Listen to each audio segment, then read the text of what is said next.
There is a rescue group in town called Animal Hope and Wellness, and they work with extreme abuse cases. Oh. So my little puppy, Max, at the time his name was Clover, he was taken out of a home in California. I think it might have been the San Bernardino area. I don't really remember, because the police were called.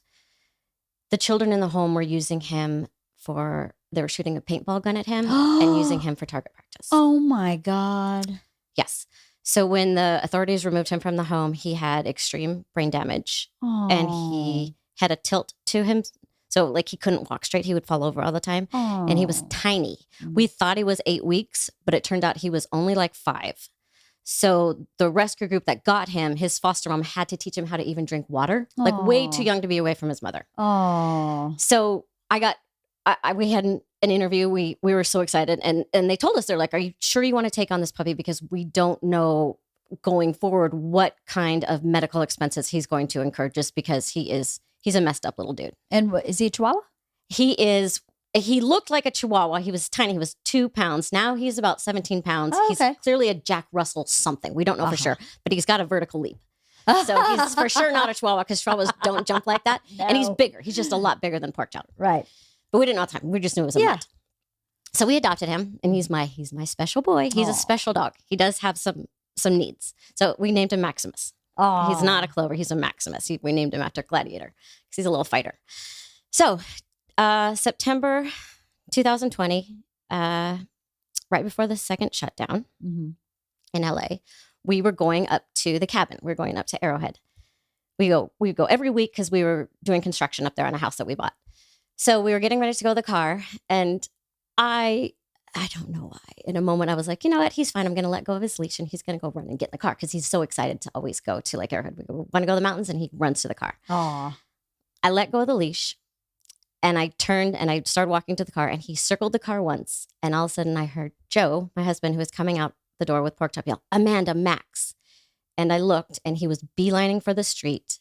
And my neighbor, I'm going to call him John, was walking by with his 2 dogs. He has a pit bull boxer mix. And at the time, he was also babysitting his brother's dog, who's a full pit bull. Max ran straight up to them. Oh my God. Straight up to them. And Max was less than 2 at the time. So he probably weighed about 10 pounds. I just reacted, Leanne. I just ran towards them. By the time I got to them, John's dog, Sergeant, had Max around the ribs. Oh no. On the ground. And then his brother's dog had him by the neck. Oh no. I know. Luckily, my neighbor had his dog pinned and was trying to pry open his jaws, because if he would have, he's the one that saved my dog, because if he would have let go, they would have just ripped him in half. Oh my God. I know. So by the time I get there, I'm just in a panic and I don't know what to do. I run up and I kneel down and I hit his brother's dog in the head, who lets go. Like, he's not in it to win it. He was like backing up and coming forward and trying to take a bite and then backing up. But Sergeant was not letting go. Like, had that death grip, was not letting go. And my neighbor was pleading, please let go, please let go, please let go. He was not letting go. And so Max had his tongue out and he was panting. And I was like, he's going to die. Oh my God. One of my girlfriends had told me a story, because she has a bulldog named Lucy. Lucy got out once and ran out to the street and got in a fight with a pit bull. And she said, pit bulls do this thing where they clamp on and they won't let go. So how I got that pit bull to let go is I grabbed a stick and I poked it in the butt. Oh my God. Well, Leanne, I didn't have a stick. Finger in the butt. Oh my God. Finger in the dog's butt. After I hit his brother's dog in the head, I went around, I grabbed the tail and I stuck my finger up the dog's butt. Oh my God. He let go of Max. Wow. But he turned and bit me in the face. Yes. I mean, did I deserve it? I don't know. But he let go of my dog. But he turned and bit you in the face.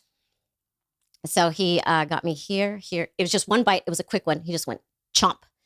He was just giving me a warning. Like, he really could have messed me up. Killed you. Yeah. He could have killed you. If he wanted to. Oh, well, I was just so lucky, happy that it didn't get my eye. Like, that was the first thing the doctor said when I got to the emergency room. She's like, oh my gosh, if it would have been a little bit higher, it would have gotten your eye or even your nose. I guess a nose is really, really hard to reconstruct. But he did a number on my lip.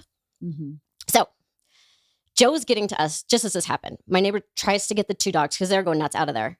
Joe scoops up Max And he starts running back to the house and he hears, honey, I got bit. I just yell at him.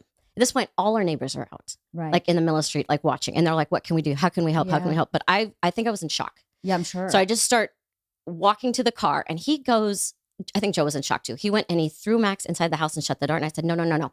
Max has got to go to the hospital. He's got to go to the hospital. And I'm holding my face. I just know there's just blood and I don't know the extent. I never even looked in the mirror, which is weird. I didn't look till after I went to the emergency room. I know. So because it's scary when you get injured in the face, you don't want to see it. Yeah, and I really do think I think my adrenaline was so high, anyways, because of what had just happened. It happened so fast. Yeah. So he ran back and got Max, and he brings me Max, and we get into the car. And remember, this is during the pandemic. Yeah. So he starts driving. I have Kaiser insurance, so we start driving out to what's the one that's north on the? Do you know? It's the emergency room for Kaiser. Is it in Woodland Hills? It's past. No, it's the one that's more. If you're going like to Magic Mountain, it's that one. Oh, Santa Clarita? Yes. Valencia. So he starts driving me up there and he's driving very fast and I'm holding Max and there's blood everywhere, but I don't know if it's my blood or Max's blood. And Max is crying. He's crying and he's got his front paws around my neck. Oh, he's terrified. He's terrified and I don't know what's happening with him. And I'm like trying to hold, I mainly remember my lip flapping. There's like a flap. Oh like, my I God. was like, it's done. But Joe was most concerned about this because this was just, you could see to the bone. Oh my God. So much blood. So he takes me and drops me off at the emergency room. And then he takes the dog. Our vet is still in West Hollywood, which is so ridiculous because we lived there for years. Yeah, right. So he just knows that vet. So he starts driving over there. At the same time, he's calling friends to go to the emergency room to be with me. But he's not thinking clearly. They won't let anybody in. They wouldn't have even let him in. Yeah. It's like the Gestapo to still get into me. So I get there and I'm trying to get in. And they're giving me this questionnaire about COVID. They're like, have you been in contact with anyone? And I was telling them I'm bleeding. They take my temperature. There's nobody in the emergency room. Wow. Nobody in there. But they still did the whole COVID protocol. And then they get me in there and then they just start cleaning me up, put me on an IV right away. The doctor that was there came and took a look at me and he's like, I'm going to call somebody else. He's like, we're going to get a surgeon in. He's like, because I'm just scared because of the first question they asked me, which I guess they ask everybody is, was it your dog?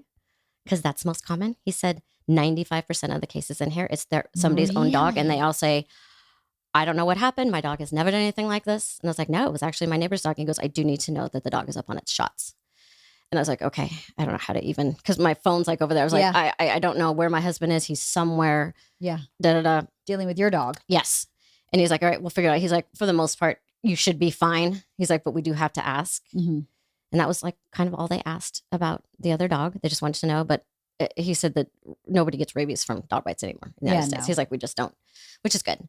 They still gave me a tetanus shot just to be on the safe side. And they started me on antibiotics and a pain medication because I was in a lot of pain. So I'm waiting for my surgeon.